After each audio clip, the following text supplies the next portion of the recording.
India is said to have more religious and ethnic diversity than any other country in the world. Since India's independence in 1947, however, religious tensions between Hindus and Muslims have run high.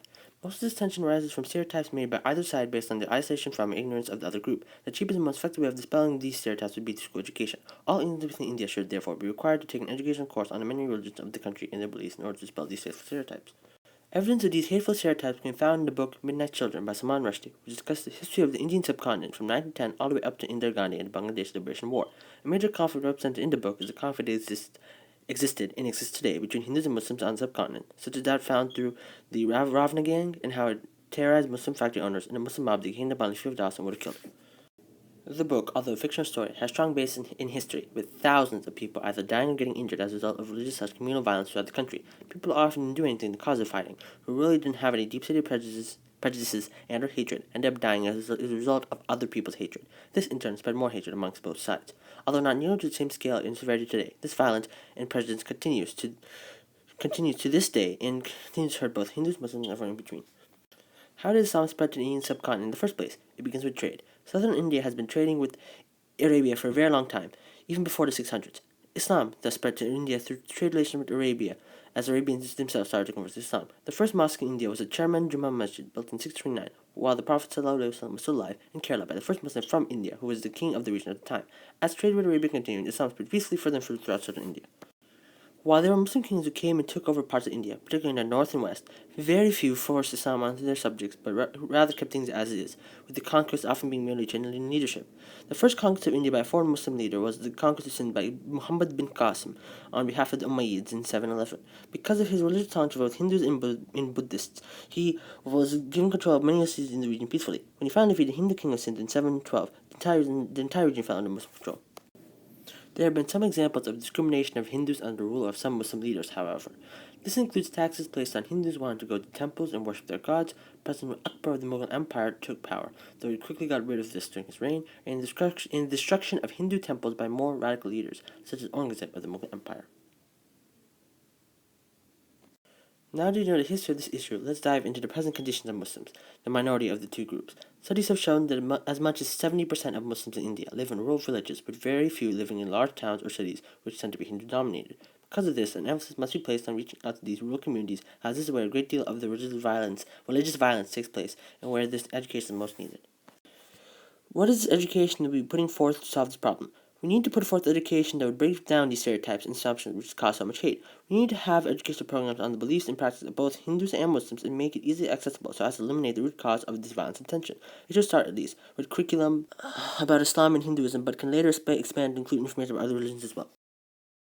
When designing this curriculum, language is a factor which would need to be taken into account, as there are many languages in India and not one truly known throughout the entire country.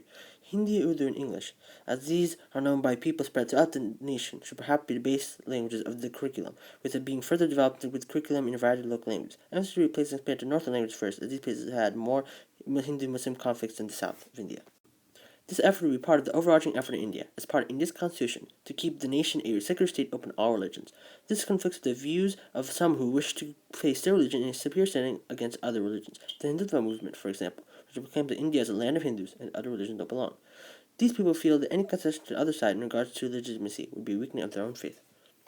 This religious polarization can be seen in the Hindutva movement and its constituencies such as the BJP, RSS, and other militant Hindu groups who assert that Islam spread to India solely by means of very violent Persian Arab invaders, and all Muslims should go back to where they came from and go back to Pakistan. They believe the Muslims are terrorists and they have had a solitary history of destroying Hindu temples and persecuting Hindus.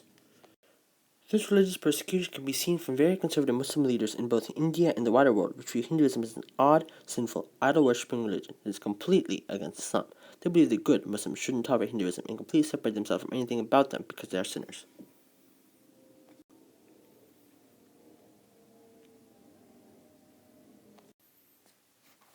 We need to foster religious harmony, at least to the point that the groups don't outright hate each other. In other words, they can tolerate each other between the two groups and emphasize how they are in more ways similar, ethnically, culturally, socially, etc., than they are different.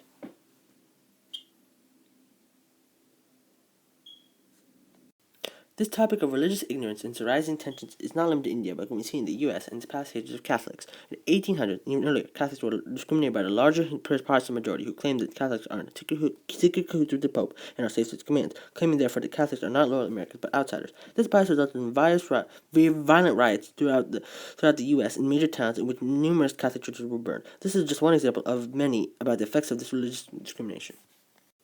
This ignorance and intolerance can be seen even in the modern day with the free speech drawings of Prophet Muhammad, the drawing of whom is very offensive to Muslims. The movement, with its blatant ignorance of Islamic values and beliefs, has offended a lot of Muslims deeply in the name of free speech and spread a lot of hatred, causing a lot of further tension between Muslims and mainstream America. While there are temple destructions at the hands of Muslim rulers, it is important not to generalize these actions as representative of the whole population of Muslims. They were just a few people, and there's little evidence of their actions being representative of the whole population. Their actions as well might not necessarily be motivated by religion, although that's how it's often portrayed. Temples at that time, and even now, were a center of life and activity for Hindu kingdoms, with them having strong political importance as well as their obvious social/religious one.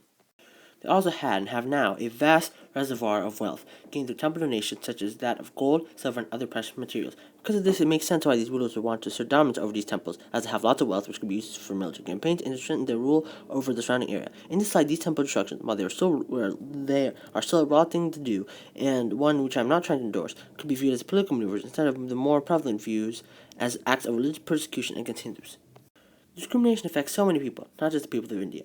It can be seen all throughout the world, whether it's done based on race, gender, ethnicity, religion, or any other related factor, and stands as an obstacle to a peaceful, unified world. Discrimination based on religion is especially damaging, given how religion is a very personal, central thing to a lot of people, and for that to be belittled or slandered is a thing which can cause deep-seated hate, anger, and hatred.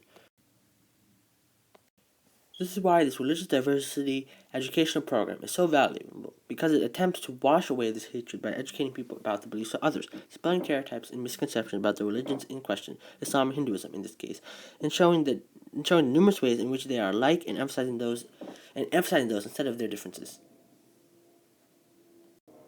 We are all people of this earth, and we all deserve the same respect and consideration. Everyone has their own beliefs and customs regarding how to live life, and regardless of whether or not we agree with them, we should respect them on at least a basic level. If you start or continue respecting other people and their beliefs, then who knows who will follow in your footsteps, and who would follow after your followers. Don't hate other people because of what religion they practice or what they believe in, because chances are that you guys are probably more similar than you might at first realize.